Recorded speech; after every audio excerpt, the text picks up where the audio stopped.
esta nueva propuesta constitucional. Lo decíamos, inicialmente no estaba pensado así, pero a última hora del día el presidente de la República termina por dar una locución a la prensa sin posibilidad de preguntas. Fue la ministra vocera de Gobierno quien respondió las preguntas, pero hacía también el presidente un autoanálisis respecto a cómo fue esta jornada y también este llamado que decíamos a los distintos partidos respecto a cuál era el rol que debían cumplir de ahora en adelante. El llamado del presidente lo revisamos a continuación. El proceso anterior, y debemos decirlo, fracasó entre otras cosas porque no supimos escucharnos entre quienes pensábamos distinto. Quiero invitar desde ya al Partido Republicano, que ha obtenido una primera mayoría incuestionable en esta elección, a no cometer el mismo error que cometimos nosotros en su momento. Sí, estábamos escuchando ahí las palabras del presidente Gabriel Boric, donde se refiere precisamente a que no hay que cometer el mismo error, dice, respecto a cómo se desarrolló el proceso anterior, porque estas elecciones no solamente definen quién va a redactar o va a discutir esa nueva constitución, sino que también se refiere a cómo quedan desplegadas las fuerzas, cuál es la correlación, la conformación que esto genera hacia el futuro, hacia nuevos procesos eleccionarios. Y desde esa perspectiva, ¿se hacía algún análisis hoy ahí en el Palacio de la Moneda? ¿Cómo se van a enfrentar nuevos procesos? ¿De qué manera también el oficialismo o la centroizquierda va a actuar, va a enfrentar el futuro a raíz de estos resultados?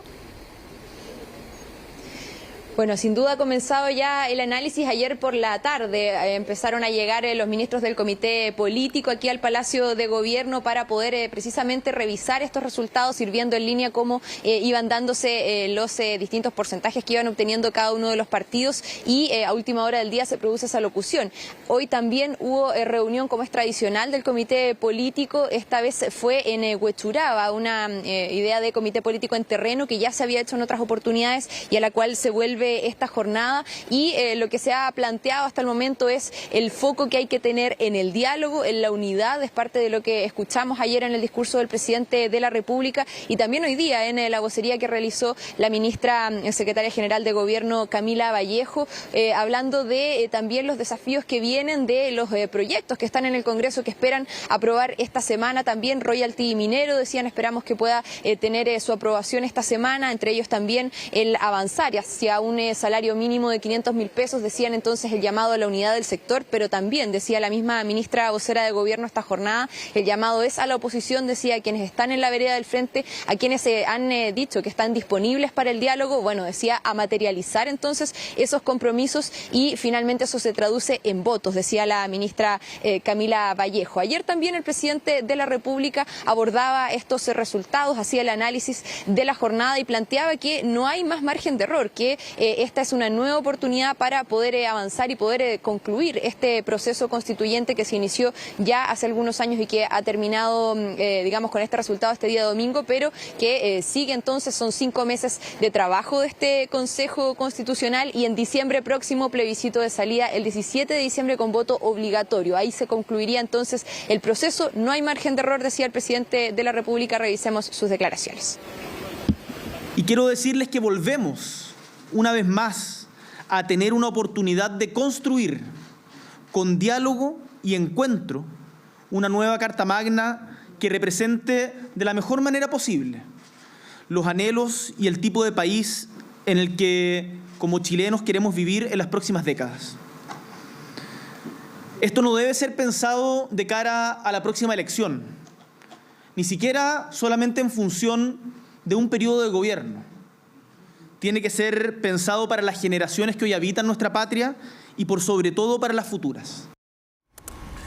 Bueno, ayer hubo discursos que fueron aplaudidos por los sectores opositores. En el caso del presidente Gabriel Boric se reconoció que había sido un discurso templado que llamaba a la unidad, y en el caso de José Antonio Kast, el oficialismo reconoció en parte lo mismo. Daniel, también ayer habló el presidente, pero luego de eso llamó la atención que él no aceptó preguntas, sino que dejó inmediatamente a Camila Vallejo, la vocera de Gobierno, para responder las preguntas de la prensa. Sí, es una dinámica que se ha sucedido bastante el último tiempo, donde el presidente hace algún tipo de declaración en las pautas que tiene y posteriormente es la ministra vocera de gobierno o alguno de los otros ministros del gabinete quien da cuenta entonces de su parecer respecto a las preguntas que realiza la prensa. Y en ese diseño también se realizó ayer, como decíamos, inicialmente se planteaba la idea de que sería la ministra vocera de gobierno quien saldría a hacer esa locución, luego se decide que es el presidente quien hace una declaración y posteriormente la ministra responde preguntas. Y entre las preguntas que había en la jornada era lo que decía, verdad, al inicio: ¿cómo se sigue ahora? ¿Qué es lo que viene? ¿La agenda se mantiene del gobierno? ¿Va a haber cambios? ¿Va a haber cambios en la conformación, por ejemplo? Una de las dudas es respecto al peso político que tiene el Partido por la Democracia de ahora en adelante, sin ningún consejero y siendo parte del gobierno y siendo parte importante del gobierno. Recordemos, la ministra del Interior, Carolina Toá, es parte del Partido por la Democracia y por eso entonces una de las consultas a la ministra vocera de gobierno era respecto a ese peso que tendría entonces en adelante el Partido por la Democracia. Y por otro lado también las voces que hablan de la posibilidad de incorporar a la democracia cristiana al gobierno, que sea parte. Se ha planteado esta figura de la DC de no ser parte del gobierno, pero tampoco ser oposición hasta ahora y simplemente tener cierta autonomía y apoyar los proyectos, las iniciativas que les parecen razonables. Bueno, ahora se está planteando la posibilidad en distintos partidos del oficialismo de que pudiera integrarse la democracia cristiana al gobierno. Consultamos sobre estas materias a la ministra vocera de gobierno, esto fue lo que nos respondía. Son los propios partidos los que tienen que hacer su análisis interno, sus evaluaciones, su autocrítica, sus balances y junto con ello ver cómo seguir avanzando, ¿no? Tampoco podemos permitirnos quedarnos frenados, ¿cierto?, en el análisis. Hay que avanzar. Nuestro gobierno está trabajando, nuestro gobierno espera que además todos los partidos del oficialismo, sigan trabajando en las tareas que tenemos pendientes, porque los requerimos, ¿no? Requerimos a los partidos trabajando intensamente en sacar adelante la agenda de gobierno. Entendemos que hay una disposición de colaboración con autonomía, respetamos aquello. Y creo que lo mejor para nuestro país es lograr la unidad programática para avanzar, ¿no? Más que estar forzando incorporación en un gobierno cuya resolución depende exclusivamente de la deliberación democrática de los propios partidos.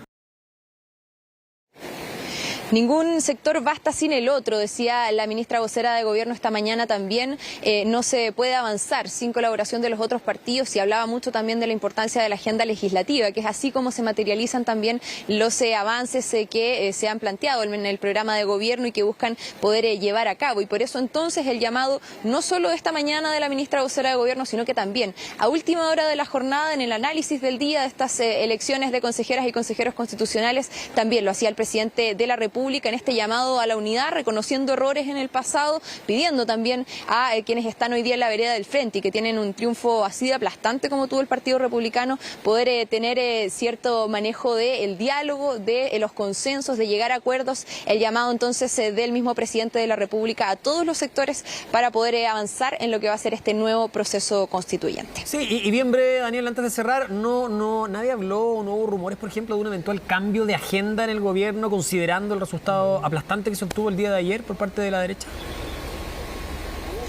No, de hecho, la misma ministra vocera de gobierno esta mañana dijo ningún paso hacia atrás, todos los pasos hacia adelante y en línea con todo lo que se ha planteado ya del programa de gobierno, y por eso entonces el llamado siempre al diálogo en el Congreso, donde dijo se necesita no solo la intención, la disposición de diálogo, sino también los votos, y los votos para los proyectos que se han estado planteando, los mencionaba yo esta semana, sobre todo tema del salario mínimo de 500.000 pesos y el royalty minero, entre otras materias que están en agenda del gobierno. Y más adelante el proyecto más grande, que es la reforma tributaria que pretende implementar el gobierno. Vamos a ver. Que era ayer un tema de discusión, cómo van a llegar ahí al Congreso después cuando se retome todo esto. Muchas gracias, Daniel, que estés bien.